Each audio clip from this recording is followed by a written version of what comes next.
একবার আপনাদের স্বাগত। আপনাদের সাথে আমি প্রিয়াঙ্কা। শুরুতেই একটা মর্মান্তিক খবরের দিকে নজর রাখতেই হচ্ছে। কিশোর ক্রিকেটারের রহস্য মৃত্যু কিভাবে? মৃত দেবঘোষ হাসনাবাদের নপাড়ার বাসিন্দা। টালিগঞ্জে খেলতে আসার জন্য বাড়ি থেকে বেরোয় সে। গতকাল ভোর 5:30টার সময় বাড়ি থেকে বেরোয় কিশোর, আর তারপর রহস্য মৃত্যু সেই কিশোর ক্রিকেটারের। প্রতিনিধি অভিজিৎ এই মুহূর্তে আমাদের সঙ্গে রয়েছেন।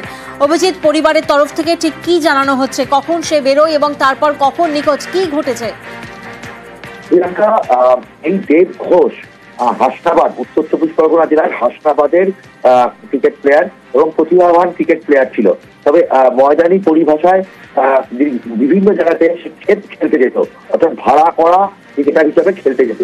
এবং সেই অনুযায়ী গতকাল ভোর 5:30 নাগাদ টালিগঞ্জের একটি মাঠে খেলতে আসবে বলে বাড়ি থেকে বের হয়।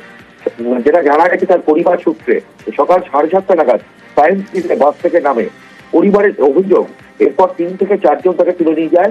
তারপর থেকেই সে নিখোঁজ ছিল। মিসিং ডায়েরি করা হয় হাসনাবাদ থানায়।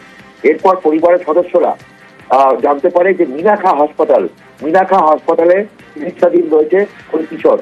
সেখান থেকে তাকে নিয়ে তারা শারীরিক অবস্থা আশঙ্কাজনক হওয়ায় দ্রুত নিয়ে আসা হয় থেকে এসএসকেএম হাসপাতালে।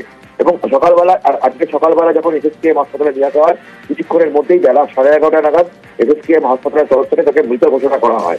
এবং এটুকু জানা গেছে যে কোনো কিছু মাদক জাতীয় বস্তু তাকে খাওয়ানো হয়েছিল, যেটা থেকে তার সংক্রমণ ছড়িয়ে পড়েছিল এবং তার জেরেই মৃত্যু।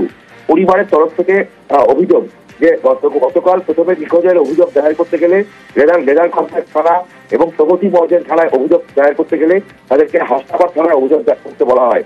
এবং এই মৃত্যু নিয়ে কিশোরের পরিবার তারা সন্দেহ করছে, তাদের সন্দেহ তখন সায়েন্স সিটি থেকে যখন নিখোঁজ হয় এই কিশোর, তখনই তাকে কোনো কিছু খাওয়ানো হয়েছিল এবং যন্ত্রণায় ছটফট করতে থাকছিল এই কিশোর দেব ঘোষ।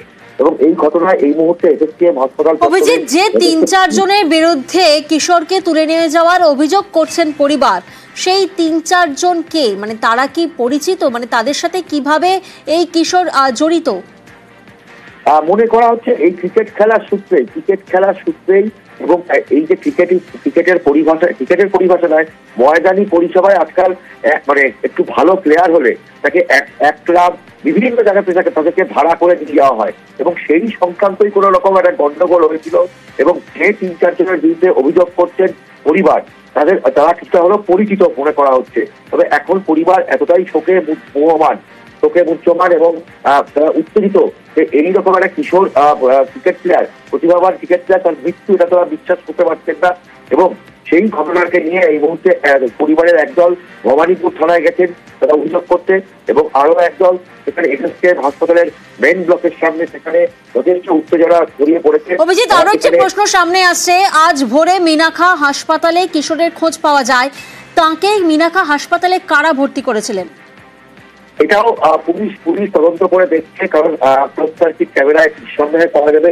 তবে দেখো, যেটুকু মনে করা হচ্ছে প্রিয়াঙ্কা, যে যারা তাকে মাদক খাইছিল হয় তাদের কেউ, যাদের বিরুদ্ধে অভিযোগ, তারাই হয়তো কেউ বা তারা তাকে মিনাখা হাসপাতালে ভর্তি করে, অথবা সে হয়তো এই কিশোর হয়তো সংজ্ঞাহীন অবস্থায় রাস্তায় পড়েছিল এবং অজ্ঞাত পরিচয় কোনো ব্যক্তি তারা মিনাখা হাসপাতালের এমার্জেন্সি ডিপার্টমেন্টে তাকে দিয়ে সেখান থেকে চলে যায়।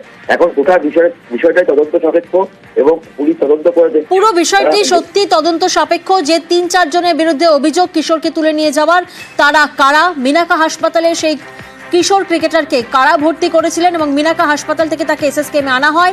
আজ সকাল 11:30টার সময় এসএসকেএমে মৃত ঘোষণা করা হয়। খাবারে বিষক্রিয়ায় শরীরে সংক্রমণের জেরে মৃত্যুর অভিযোগ। কারা সেই খাবার দিয়েছিলেন, কি খাবার খেয়েছিলেন এই কিশোর ক্রিকেটার, যার জেরে তার শরীরে বিষক্রিয়া হয়? কিশোর ক্রিকেটারের মৃত্যুতে এসএসকেএমে উত্তেজনা।